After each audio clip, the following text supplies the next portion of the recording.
everybody to School Psych Podcast. Tonight, special episode, we've got somebody here who's going to talk to us about some things going on at NASP, who's live at the convention. So we're going to get into that in a little bit. But first off, my name is Rachel. I'm a school psychologist, and right now I'm working in Maryland. Rebecca? Hi, I'm Rebecca. I am a school psychologist in the state of Connecticut. I want to tell you guys all out there how to participate, because we would love to hear from you. On Facebook, you can comment anywhere on School Psych, your School Psychologist page, which is my page, or the School Psych Podcast page. You can comment directly under the top post or send a message. And on Twitter, we'll be looking for the hashtag Psyched Podcast. So please tell us about your experiences at NOLA and NASP this year. Any questions you have for our fabulous guests. I think Rachel, you and Anna's here from also live from her situation. Anna.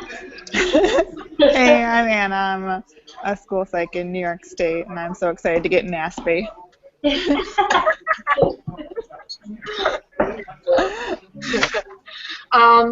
So first off, I wanted to just talk really quickly about the poll that we had posted on Facebook. We had asked you guys to tell us a little bit about your participation in NASP and state agencies and whatnot, professional memberships. So 18 of you told us that you're a NASP member. 13 said NASP, and then also the regional or statewide associations as well. 11 said that they kind of were a NASP member for the purpose of maintaining that NCSP credential and to get that PD in. 8 said that members of just the state organization. We had 5 that responded that they're a NASP member and attend conferences or workshops. And then 3 that are attending conferences but are not members of NASP, but are still participating in those conferences. And then 3 of our participants said that they were not members of anything and just kind of got their PD through other means. And then we also had a comment that some a viewer said that she felt like memberships were pretty pricey, and so that at that point she was taking a little bit of a break from membership. So just something to think about as we have our discussion today. But I'm going to turn it over to Rebecca, who's going to introduce our guest. So we are so excited to have Dr. John Kelly on with us tonight. He is NASP President-elect. He has been a school psychologist for at least 30 years, so correct me if it's much more than that, but he's working in public schools. He also works at the college and university level as an adjunct professor at St. John's University. He's the former president of NIASP and still very involved as the chair of the legislative committee for NIASP. And he is our very special Psyched Podcast guest tonight. Dr. Kelly? Oh, it's a pleasure to be here. Thank you so much for asking me to be on tonight. We're so happy to have you live from NOLA. How is the convention going, and what are you thinking so far? Well, the convention is just getting started. It officially opens tomorrow, but today we did have workshops and different meetings. But of course, it's Mardi Gras down here, so we've had quite a turnout before the convention started. Lots of fun and festivities before the convention. I'm very jealous. Very jealous. How's the weather? It's pretty nice. Compared to where I live in New York, it's very nice. Yes. Yeah, you missed the snow. Yes. Good for you. So, John, let me ask you a couple of questions. I have is, as NASP President-elect, what is one thing that you hope to accomplish during your term?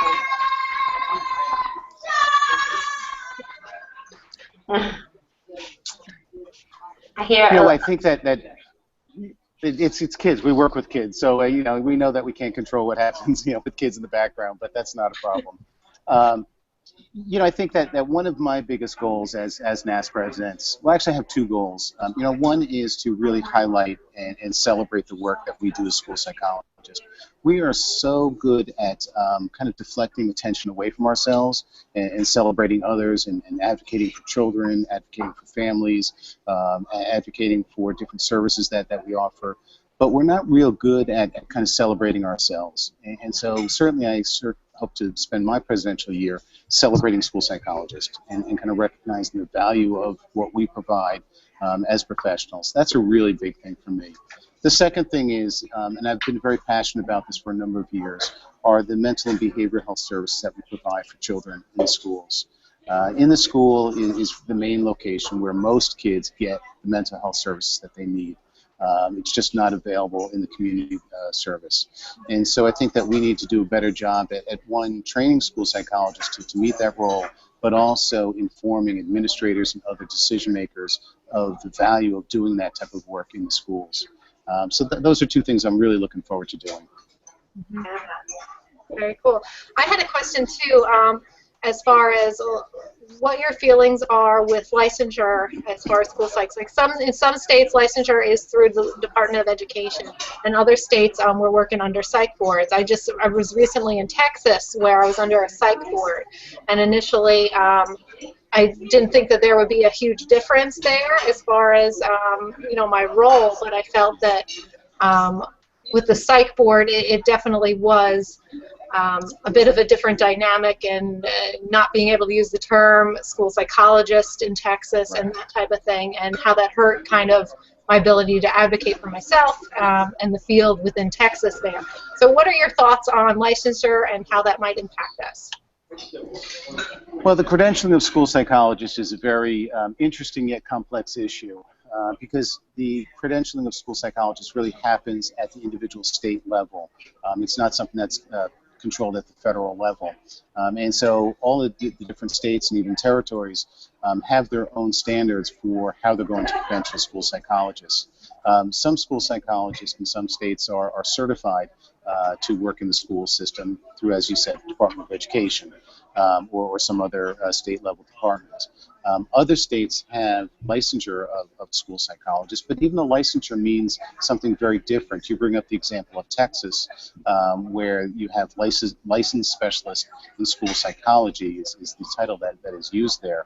But that licensure has limitations to it, as you alluded to, in terms of exactly what school psychologists can do and how they can refer to themselves professionally. So you have states like New York, which I'm obviously very familiar with, where school psychologists are certified to work within the schools.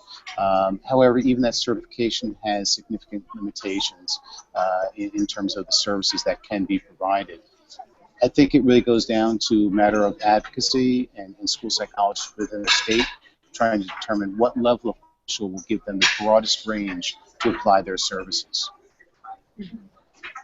And then kind of tying into that, as far as advocacy for school psychs, what do you have as far as recommendations of those of us out here who maybe want to get involved with NASP or in their state agencies? Like how do we go about doing that? How does one get involved in NASP leadership? If what's out there as far as what's available to get ourselves involved. Advocacy is one of those words when people hear it, they kind of think of, going to a state level legislator or maybe a federal, congressperson and advocating for a particular issue. But the reality is we as school psychologists, we advocate each and every day.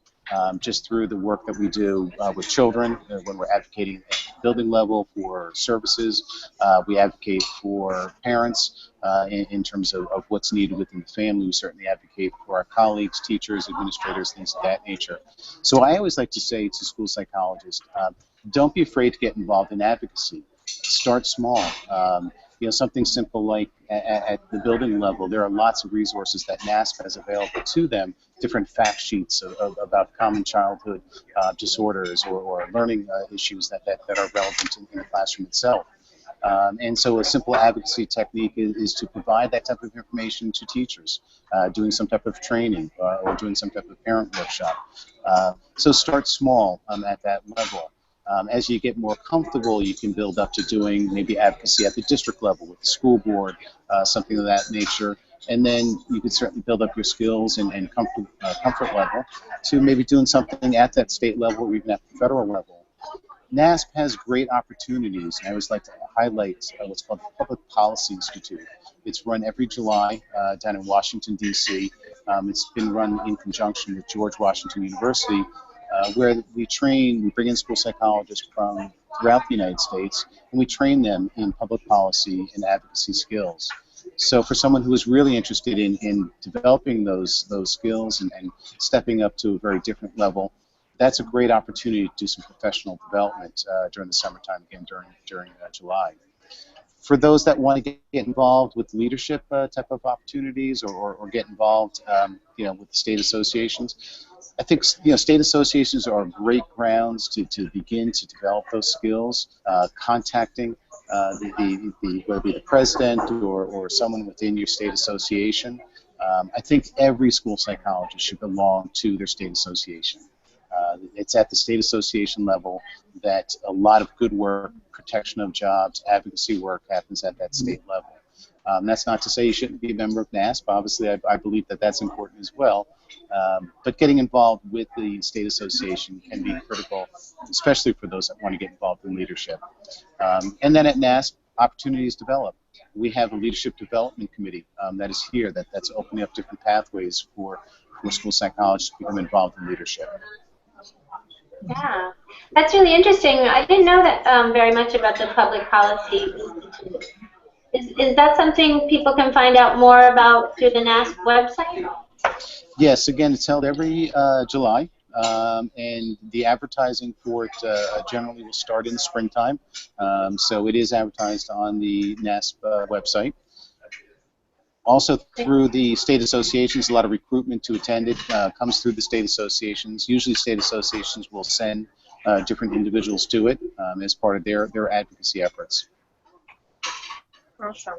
You mentioned the some of the handouts and resources that NASP provides. I'm a big fan of a lot of the primers that, like, the ADHD primer, just little things that if a teacher feels overwhelmed with a kid, that I can say, here's a handout that gives you a little bit of a basis of information. Same thing with parents, to just kind of give a starting point. And I really like a lot of those resources are written so that parents and teachers can understand them, and they're really useful.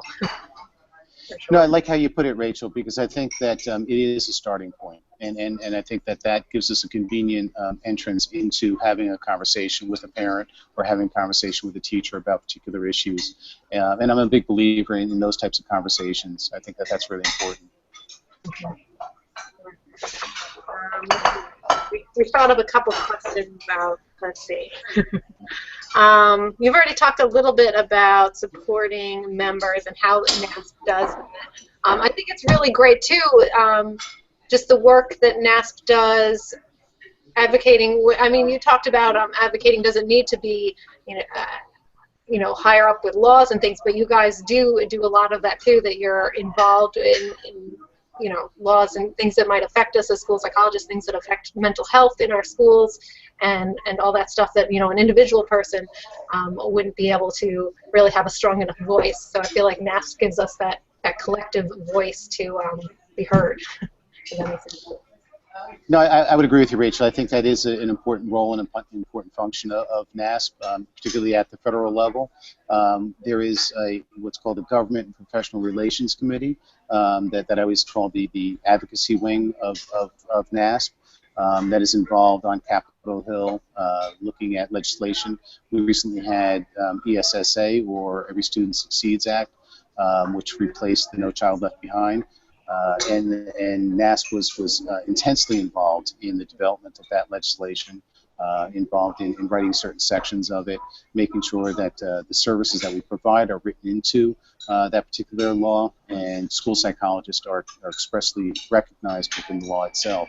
So that is a critical piece. We have a wonderful director of public policy, Kelly Valancourt, at NASP, who does a wonderful job of being our voice on Capitol Hill. Oh. Great. And then Rebecca, did you want to ask? I'm tweeting out. Well, I'm commenting on the Facebook pages. I'm kind of taking sound bites from what you're saying, John, and I love so much of it. I love the idea that you will be advocating for our roles as I took what you said and kind of turned it into the front line. It sounds like you're saying that school psychologists can be the front line of mental health services often because other mental health services aren't readily available as they need to be. So I like that idea. So I am commenting, and I'm looking for you guys out there who are watching to share your thoughts also. Other questions that we had for you were, well, what are your thoughts on the recent research of the validity of cognitive measures and the usefulness of standardized testing? That's been in our press a lot. Lots of articles going around, getting a lot of attention lately. What are your thoughts on that? You're absolutely right, Rebecca. I think that there has been a lot of comments about that. We're hearing more and more from kind of both sides of the argument. There is research that generally indicates that the cognitive assessments that we provide may not have a direct correlation or a direct effect upon development of specific interventions. And so, you know, those that are kind of on one side of the argument point to that research to indicate, you know, that essentially the cognitive assessments don't add any value to academic interventions for students. However, the other side of the argument is clearly understanding how a student processes information, understanding how we need to look at different ways that students are taught within the classroom, and so that the cognitive assessments really provide vital information.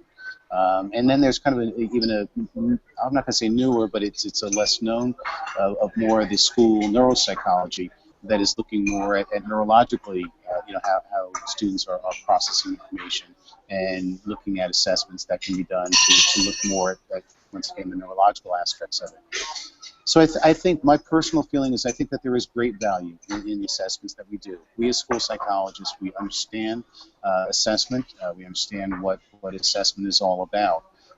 However, we need to also understand that for some students, it is important to not so much rely upon the instruments that we have available to us before we can offer some type of intervention. And I think that that's the whole concept behind response to intervention. There's not a need for students to enter into special education to get some level of intervention. And I think that that's a critical piece for us to really understand and recognize that for some students, that, you know, for me, special education is not, you know, an intervention. Special education is a program, and all too often we use it as an intervention. Mm-hmm. Yeah.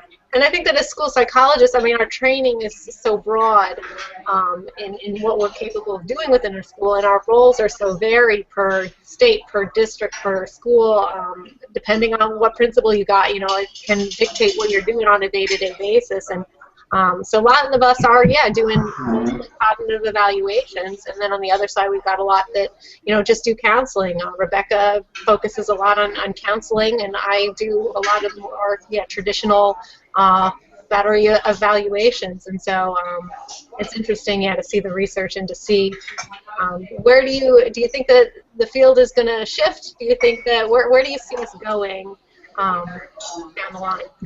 I do believe that there will always be a place for assessment in our practice, and using data to help guide our interventions.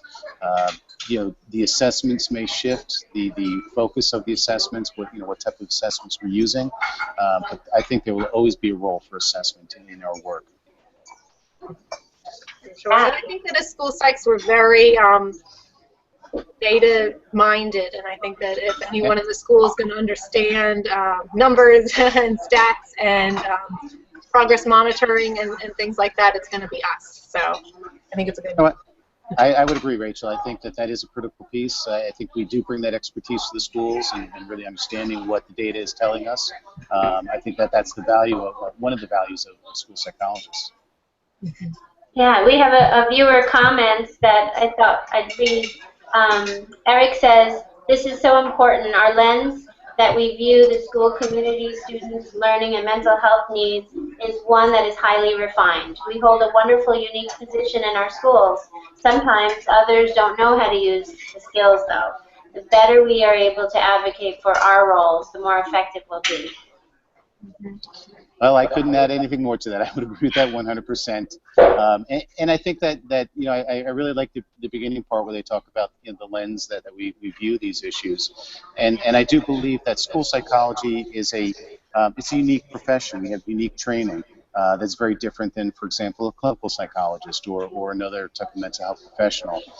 And so I think we need to value that training that we have to specifically work within the schools, but not just only within the schools, understanding education, what education is about. Because I do believe that we can practice school psychology outside the school setting. And what I mean by that is simply understanding what education and learning is all about. Right, and I kind of detected in what you're saying that idea of it's about growth. There's a growth mindset to what we do that is sometimes different than private clinical psychs that I notice anyway. The reports sometimes that come back from private psychologists are a lot about diagnosis, where we're looking for the what, now what kind of thing. Yeah. Which is, I think, really important for our kids. No, again, I think that's a good point. And please, I do not want to, say that there's not value in terms of other mental health professionals. I just think we have a unique set of training, and we certainly have a unique set of focus in terms of where we want our work to be. And I think it's so important that the schools are involved with this. I mean, where are kids the majority of their day? When we talk about mental health concerns in the country, our kids are in school for a day, so it just makes sense that, somebody is needed there that has some knowledge of this stuff to try and intervene and. Yeah, it's such a critical issue, Rachel. When we look at the studies and the research behind this, it essentially tells us that 1 in 5 children have some type of mental health disorder that impacts their daily functioning. And yet, only 1 in 5 of those children actually get the help that they need. So 80% of the kids that have these mental health disorders, unfortunately, do not get the attention that they need. When they do get the services, it happens within the school setting. For exactly the reason that you had said, kids are in the schools, and that's where the service is available. So it is very critical for us to be able to address these needs. Sure. Yeah. I wanted to go back a little bit to the convention and what's going on around you and all the fun stuff, which I'm totally jealous about. When you look around you, who are you seeing? Are you seeing a lot of interns? Are you seeing experienced school psychs? Who is typically attending conventions with NASP? You know what? It really is a good mix. I love seeing the graduate students that we have here. I think it's such a unique experience to be able to come to a national convention of this level, to interact with professionals throughout the country, to see the top names. I was just sitting with Keith Connors this afternoon, of the Connors scale, having a conversation about his training and background, and we were kind of talking about the last time we were here in New Orleans together. I mean, where else would I have the opportunity to sit with Keith Connors and talk about the fun we were having in New Orleans? So I think it's that level. You have the experienced practitioners that are here, and then you have obviously the leadership of state associations, leadership of the National Association that's here.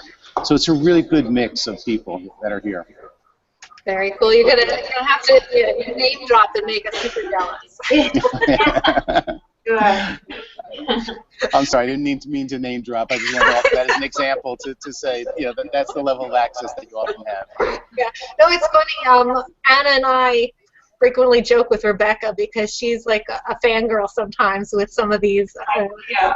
A little overwhelmed. So we always talk about, oh, she can think during a podcast because she gets so excited about talking, and we all do, and it's kind of cool. I mean, to anybody else the name Connors doesn't mean anything, but Right. like, we don't know that, so. Yeah. Well, that's why we need to feel good about it, because you're right. No one else will be as excited as we are. Yeah. We also wanted to ask you your thoughts on social media and how that might kind of mold and shape where we go as a field, and how that can impact just, how we connect with each other and how we do PD and how we learn from each other. Well, let me first say I love what you guys do. You are top-notch in terms of what you're trying to do here with professional development, reaching people, across the country. And so I really want to just applaud the work that you're doing, because I'm very, very impressed. It's tremendous work. And I think it is the future. We're getting more and more of our professional development online. Not everyone is able to come to a national convention. Some people aren't even able to make it to their state level conferences. And so I think we need to look for unique ways to use social media, to use online learning, things of that nature to really grow our professional skills.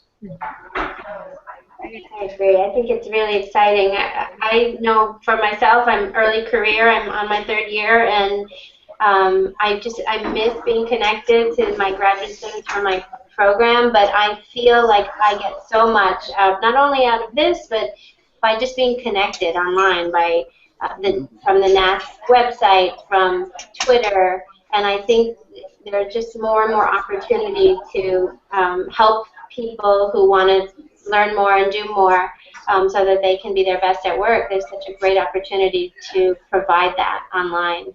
So I'm really excited about it and about the future of it.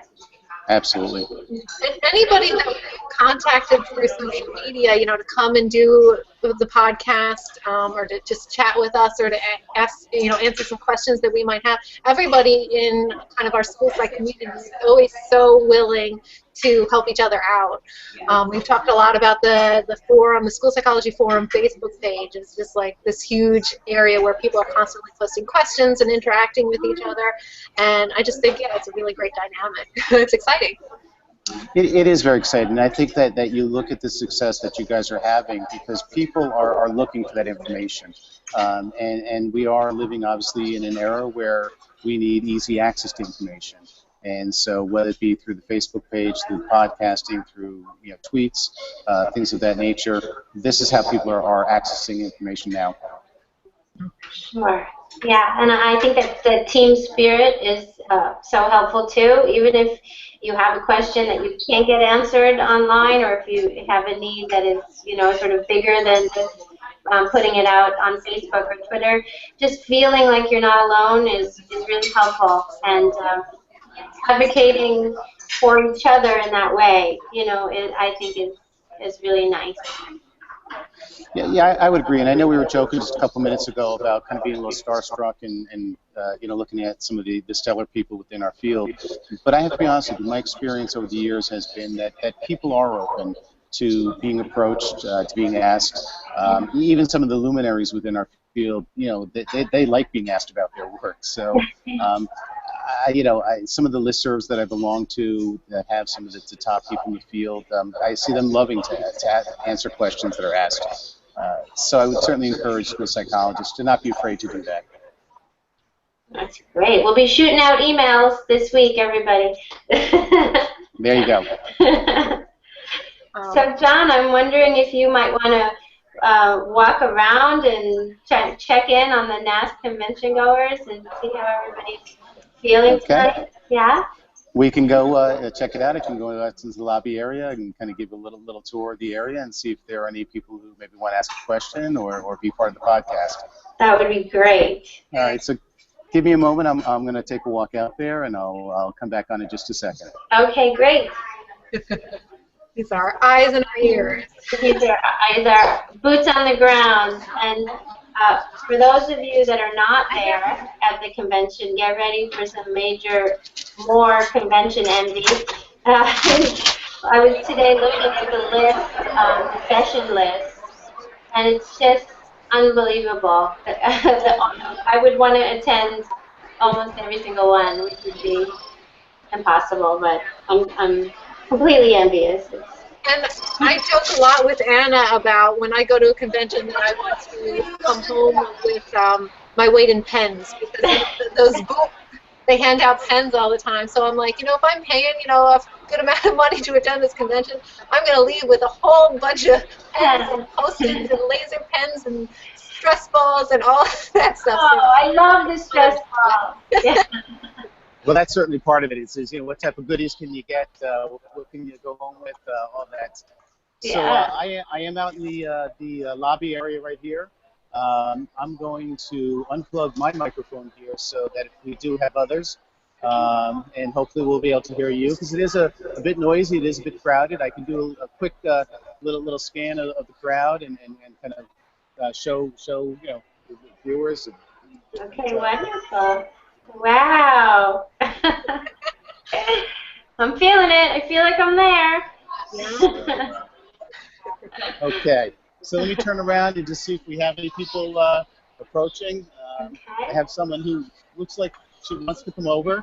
Hang on one second. Come on over. Okay. Hello, how are you? You hear me, Hi, how Becca? are you? Hang on a second. All right, it's a little tough to hear, but we'll do our best. Okay. So, why don't you introduce yourself and where you're from? Sure. So I'm Hillary Wilson. I'm from Fairbanks, Alaska. Okay. So Hillary's from Alaska. And Alaska. I do. So in Alaska, we experience shortage issues with school psychologists. So I'm wondering how NASP can help states like Alaska. So I'll just kind of repeat the question. I'm not sure if you can hear it, but Hillary was asking about the shortages of school psychologists, particularly in states like Alaska. And that is actually a very critical issue. Up in the Northeast, where I am, we actually have an issue where there are plenty of school psychologists. In fact, unfortunately, at times there's not enough jobs for some school psychologists. But the majority of the United States, there's actually a shortage of school psychologists, where we don't have enough school psychologists to actually fill the positions.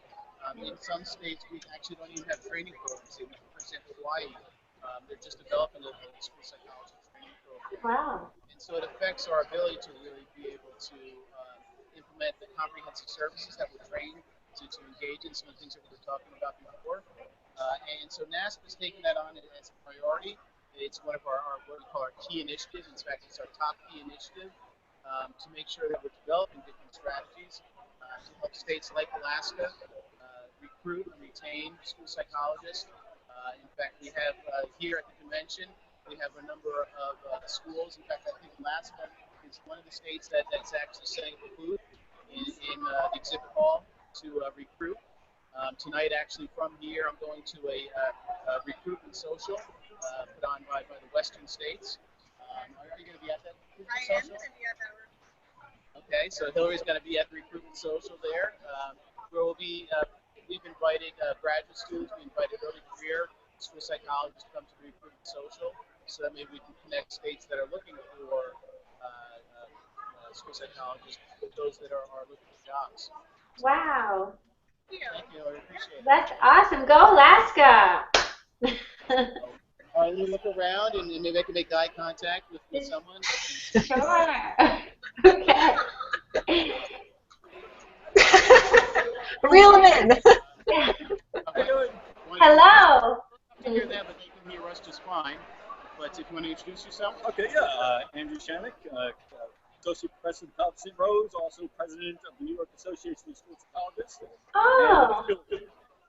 Wow. But this may seem like a setup, but obviously I know Dr. Shanik here. He's a colleague in New York. But so he saw me standing over here in the corner and said, I think I better go rescue John. I try to harass whenever I can. So Dr. Shanik, I'm on a podcast. Okay. I'm taking questions from the audience. You have any specific question about school psychology-related issue?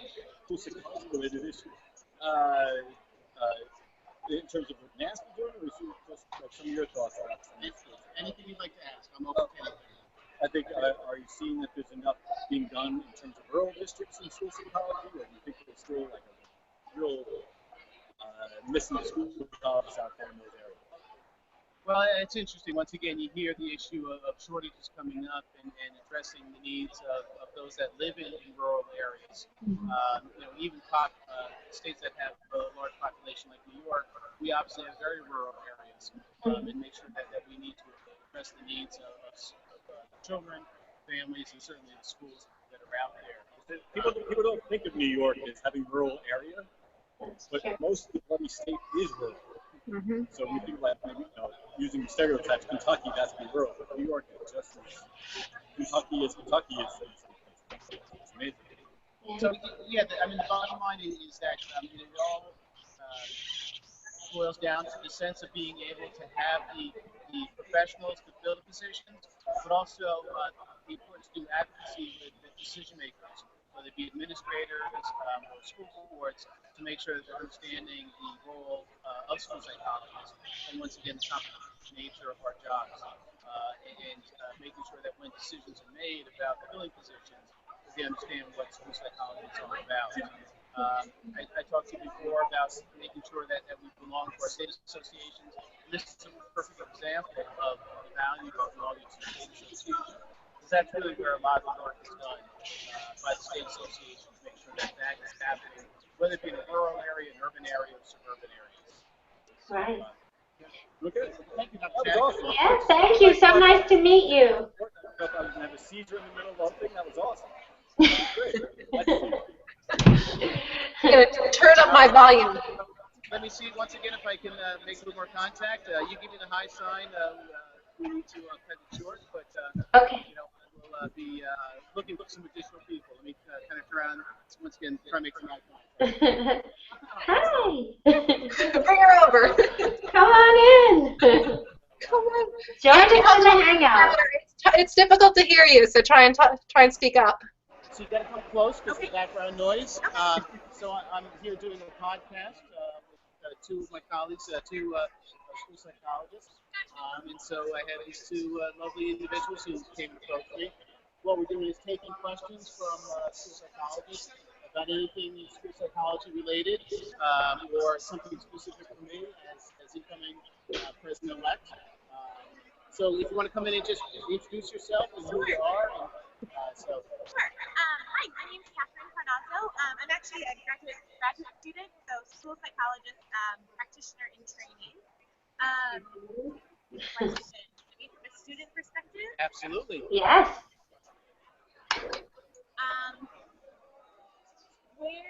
Let's see, what advice would you give a graduate student coming into the field in the next year or two, in terms of what do you see as our place at NASP? Okay, so once again, I'll repeat the question just in case you didn't hear it. Catherine was asking about the role of graduate students and what advice I can give to them in terms of their position within NASP and kind of what value they bring to NASP itself. And I think it's a great question, Catherine. Thank you so much for asking that. I was just saying before when they were asking me about the attendees here and who comes to the convention and how excited I am about the number of graduate students that we have here. My personal vision is that graduate students are the future of our profession. And so I believe it's critical for graduate students, one, to be recognized for the value of what you bring to us. I teach at the graduate level, and I always say to my graduate students that they are actually bringing knowledge, current knowledge, out into the field. Unfortunately, many of our colleagues don't engage in professional development, and so they're relying upon their training, what maybe they experience in graduate school. We know things are changing over time, and we know that things are changing quickly. And so I think that the graduate students really bring value to that. I think the other piece that graduate students bring to NASP specifically is, you guys are our future leaders of the field. And so it's important, once again, for you to feel valued and feel part of that whole process. We have a graduate student committee here that does a great job in terms of recognizing the needs of graduate students, providing resources for graduate students. And so I think that the fact that we have a dedicated committee for graduate students really shows the value that NASP places on graduate students. Thank you. Thank you. All right. That was great. Yeah. I I'm gonna plug agree. back in just so I can hear you. Give me 1 second. Yeah. Okay. All right. So here's a good example of some of the people that we run into and some of the fun that we have. So this is a friend, a colleague, and let me kind of unplug once again. This is Dr. Jack Nagy. Wow. I'm Yeah. officially starstruck. So, So honored to meet you. Jack, but we,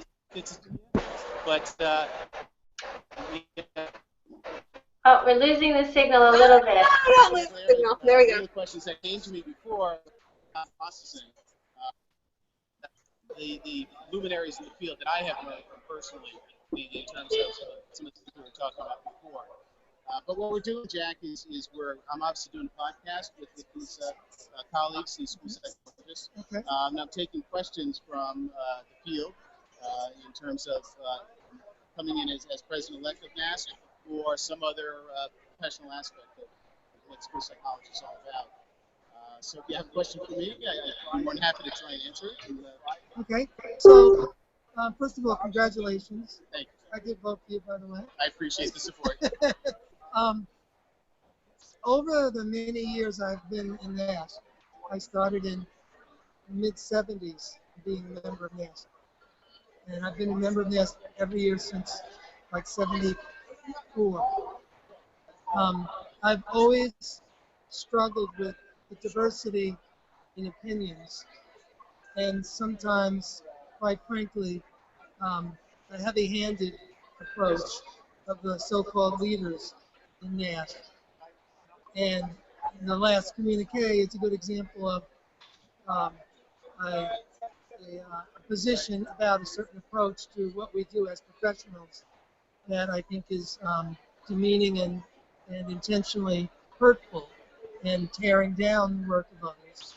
So if you have any, I guess my question would be, do you have ideas on how we can work to try to bring people more together and understand that we all can benefit from the many different approaches that we have, and it'd be better for us to be more supportive than trying to demean the work of others, but rather say, I can see where that approach has some value, but other approaches also have value. What do you think you could do to kind of maybe help people be more open to different views in their own?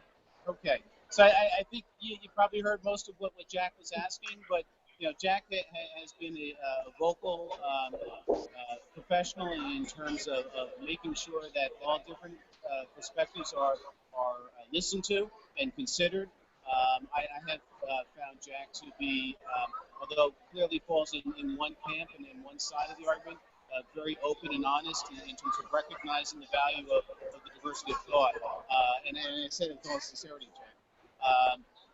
And I'll answer partially what I said to your question before, Rebecca, and that's simply that there will always be value in assessments in the work that we as school psychologists.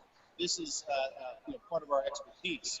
Understanding what the data is telling us, understanding the value of those assessments, and certainly as president of the association, I see it as my role to make sure that all voices are heard, and that diversity of opinion is accepted and really recognized, and that we not compromise the position of one side or the other. I don't see myself, to be honest with you, playing peacemaker or bringing all sides together, because I think there's some very strong and valid arguments on either side of the coin. But I think that it is important to make sure that we're bringing all those opinions into the mix and making sure that we're not demeaning or devaluing one side versus the other. But you set the tone, right? And not all previous presidents have set the tone of embracing diversity. And that's I'm happy. I knew that you would be a reasonable person in this regard. I appreciate it. Of course. But I just think it's really important. Because what's really, in the end of the day, it's about how can we help kids. And if we're arguing about, oh, this is no good or that's no good, maybe it is for that student. And when the school psychologist makes a good decision and helps the student, then they benefit as a group. I agree 100%. So it's about the kids, not about our opinions. Thank you. Anyway, that's my more than 2 cents. Good to see you, man. See you tomorrow. All right. We're good. Yeah, Okay. I'll be there. All right. Oh my God. I'm going to plug back in. Give me a second. Okay. You know what? I'm going to screenshot the 4 of us, and that'll be my new profile picture. I can't even believe he just was on the podcast. That's amazing. And plus, I loved what he was saying. It's like what we talk to our kids about. How do you disagree and still add value to a conversation, right? You know, you're absolutely right, Rebecca. And I think that is, you know, once again, the value of what we bring to the conversation. And I think that's critical for us to always remember that. And once again, hopefully that was a good example of what I had said to you before. You know, don't be afraid to ask some of these folks questions. They're very friendly, obviously, and very open to you know, answering questions. Look for my new profile pic next week. Okay. But, you know, thank you so much for joining us tonight and everything. I mean, I'm so hyped up. I wish that I was at the convention right now because I'm all fired up now. I'm going to be at the convention. I'm going to hop on a plane. Yeah. You're always welcome. Thank you so much. Thank you for your time and your generosity and your kindness. It's really been so wonderful to have you on. It's wonderful to know you. We really appreciate it.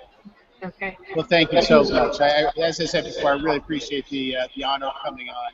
I appreciate the work that you guys are doing, and once again, value it so much. I'd love to come back on maybe in the future when I'm actually president or some other time and have some fun with you again.